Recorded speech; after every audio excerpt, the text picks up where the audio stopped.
গুপ্ত শিবির বা গুপ্ত সংগঠন নামে আমাদের সম্মানিত রাকিব ভাই যে কথাগুলো বললেন, অভিযোগ বলেছেন, এটা আসলে ওনারা মুখস্থ করেছেন। আমার কাছে মনে হয়েছে যে ওনারা পলিটিক্যাল যে এজেন্ডা ঠিক করা দরকার একটি ছাত্র সংগঠনে, সেটা ঠিক করতে না পেরে ওনারা এই এজেন্ডাটা কি নিয়েছেন।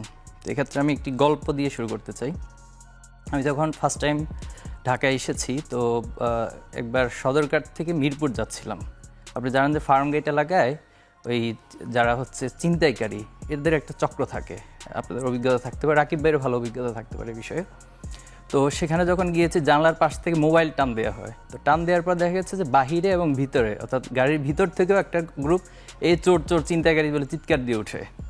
তো দেখা গেল পরে যারা ভিতর থেকে চিৎকার দেয় তারাও ছিনতাইকারী, যে মোবাইল নিয়ে গেছে সেও ছিনতাইকারী, তার আশপাশে যারা থাকে সবাই ছিনতাইকারী।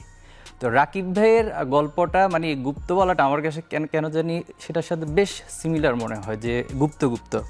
এখন আসেন, আমি যদি রাকিব ভাইকে প্রশ্ন করি যে গত 15 বছর ওনাদের কাউন্সিল কতটি হয়েছে, কতটিতে কমিটি আছে, ইভেন এই 5ই আগস্টের পরে যে বাংলাদেশ, এখানে তো ওনারা কাউন্সিল দিতে পেরেছেন। আমি ওনাকে প্রশ্ন করতে জানি কতটি শাখায় কাউন্সিল দিতে পেরেছেন। ছাত্র শিবির মতো একটি সংগঠন, আমরা সোহরাওয়ার্দী উদ্যানে আমাদের সদস্য সম্মেলন করেছি ডিসেম্বর 31 তারিখ। জাস্ট 11 দিনের ব্যবধানে আমাদের 132টি শাখা, সব জায়গায় আমরা কমিটি দিয়েছি এবং কমিটিগুলো আমরা সোশ্যাল মিডিয়া সহ সব জায়গায় প্রচার করেছি। এরপর আসেন, আপনি যদি কার্যক্রমের দিক থেকে আসেন, যে ছাত্র শিবির একটা সায়েন্স ফেস্ট করেছে, এটা তো আলহামদুলিল্লাহ গোপনেই করেছি আমরা, ঠিক না? আপনারাও দেখেননি মিডিয়াতে, রাইট? এরপর হচ্ছে আমরা সদস্য সম্মেলন করেছি, আশা করি এটাও খুব গোপনে হয়েছে, আমাদের রাকিব ভাই এটা দেখেননি। আমরা আমাদের বইমেলা স্টল আছে, আশা করি রাকিব ভাই সেটাও দেখছেন না, এটা ওনার চোখে আসে না। এরপরে আমরা ঢাকা ইউনিভার্সিটিতে ফ্রি মেডিকেল ক্যাম্প করেছি, প্রত্যেকটা হলে হলে সকল ছাত্ররা দেখেছে, শিক্ষার্থীরা দেখেছে, সবাই দেখেছে, সারা বাংলাদেশ সবাই দেখেছে, কিন্তু আমার রাকিব ভাই দেখেন না। এরপর হচ্ছে, আমি একটু শেষ করবো প্লিজ, যেহেতু ইস্যুটা হচ্ছে এবং এটা আশা করি সলভ হয়ে যাবে আজকের পরে। যদি রাকিব ভাই এরপরে এই প্রসঙ্গটা আনে, তাহলে রাকিব ভাইকে আমি ওই চোরের গল্পের বাহিরে আসলে কোনোটাই আমি স্বীকৃতি দিতে পারবো না, সে চোরের গল্পটার মধ্যে আমাকে থাকতে হবে রাকিব ভাইকে নিয়ে। এরপর আমি যেটা বলবো যে আমরা প্রত্যেকটা ইউনিভার্সিটিতে যাচ্ছি, আপনি খেয়াল করবেন, এবং আমরা সরাসরি ছাত্রদের মুখোমুখি হচ্ছি। মিট দ্য ব্রিলিয়ান্টস এবং আস্ক শিবির, নো শিবির, সবগুলো ক্যাম্পাসে আমরা এটা আয়োজন করছি এবং ছাত্ররা আমাদেরকে ইচ্ছা মতো প্রশ্ন করতে পারছে। রাকিব ভাই এরকম কয়টা আয়োজন করেছে উনি বলবেন।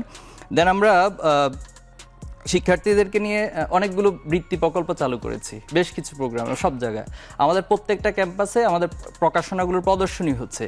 তাহলে রাকিব ভাই কোন সেন্স থেকে, কোন যুক্তিতে গুপ্ত বলে, এটা রাকিব ভাই ভালো জবাব দিতে পারবে।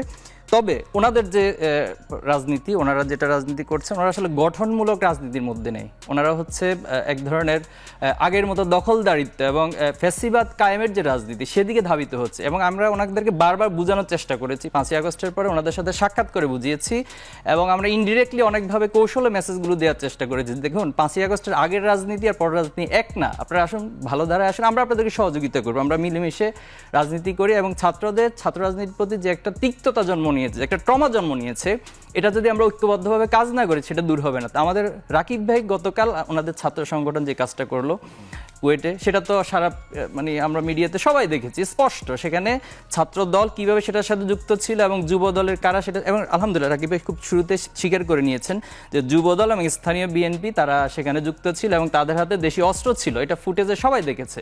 এখন তো আজ 1990 সাল 80 সাল না, যেখানে সোশ্যাল মিডিয়া নেই, কারো হাতে মোবাইল নেই, শুধুমাত্র যদি ক্যাশ মানে যেটা ভিডিও ক্যামেরা সেটা ছাড়া কিছু নেই, বিষয়টা তা না।